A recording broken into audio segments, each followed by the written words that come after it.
Look around the room you are in right now. Give it a second. Somewhere near you, something is looking back. Maybe it is the wall socket with its two little eyes and a surprised round mouth.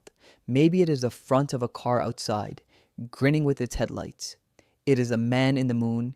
It is a face in the grain of a wooden door.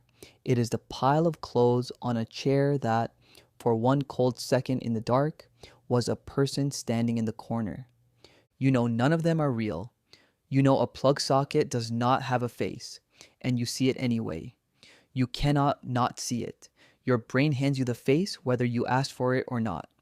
So here is the strange question.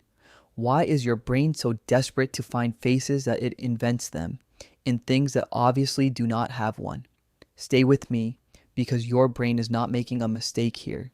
It is doing exactly what it was built to do. And once you understand why, you will never look at that little face the same way again. First, let me take one worry off the table because this makes some people uneasy.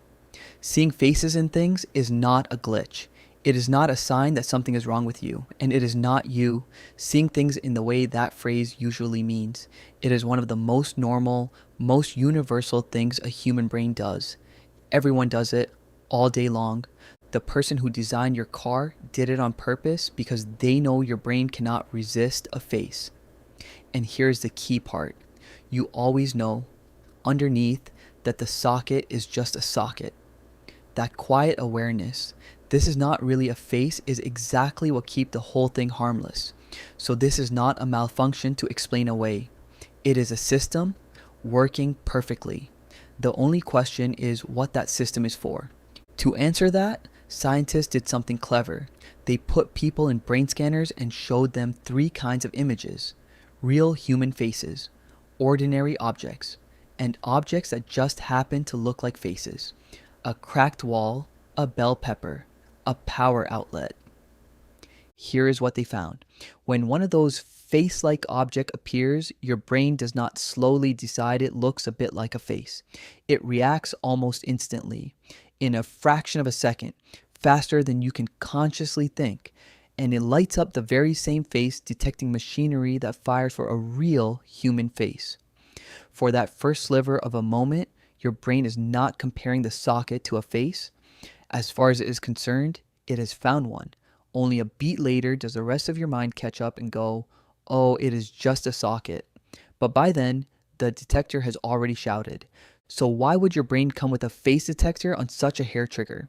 To see it, you have to stop thinking about plug sockets and think about the world this brain was actually designed for.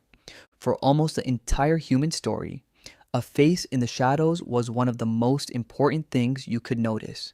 It might be a predator watching from the long grass, a rival from another group sizing you up, or one of your own people. In every case, spotting that face fast could save your life, and missing it could end it. Now, weigh the two mistakes. If your brain cries face at a shadow that turns out to be nothing, what did it cost you? A single wasted glance, a moment of being startled by a bush. But if your brain misses a real face that truly was there, hiding, watching, that mistake could get you killed. Those two errors are not equal, not even close. So evolution made the only sensible choice. It turned the sensitivity all the way up. It built a detector that would rather be wrong 1,000 times in the safe direction than be wrong even once in the deadly one. It is exactly like the smoke alarm in your kitchen. That alarm will happily screech at your toast, at your shower steam, over and over for years.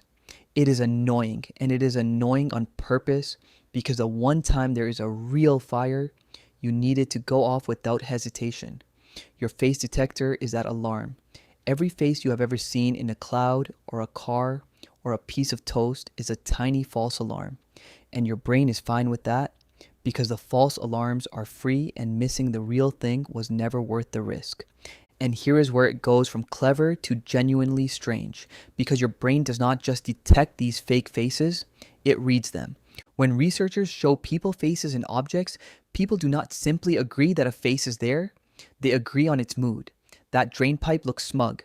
That building looks sad. That angry little car really does look angry.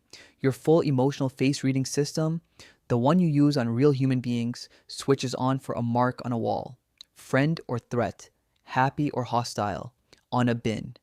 And it gets stranger. When people look at these illusory faces, there's a strong, oddly consistent bias in what they see. Most of the time, they see the face as male. Nobody fully knows why.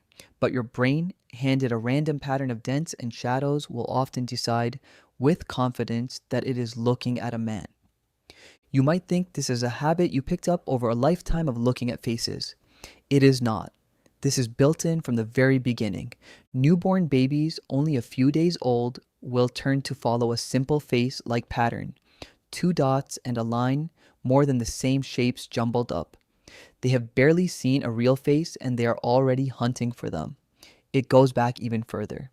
In the last weeks before birth, a baby still inside the womb will turn toward a little face-shaped pattern of light shown through, and away from that same pattern upside down. And it is not even just us. Monkeys see faces in objects too. This is ancient equipment, running long before you were born and long before there were people at all. We cannot climb into the deep past and prove exactly why it evolved. The predator and friend story is the best explanation we have, not a certainty. But the fingerprints are everywhere. The speed, the newborns, the monkeys, and that leads to the last twist, the one that flips the whole thing over. We started by calling this a glitch, a brain seeing things that are not there. But look at what it actually is.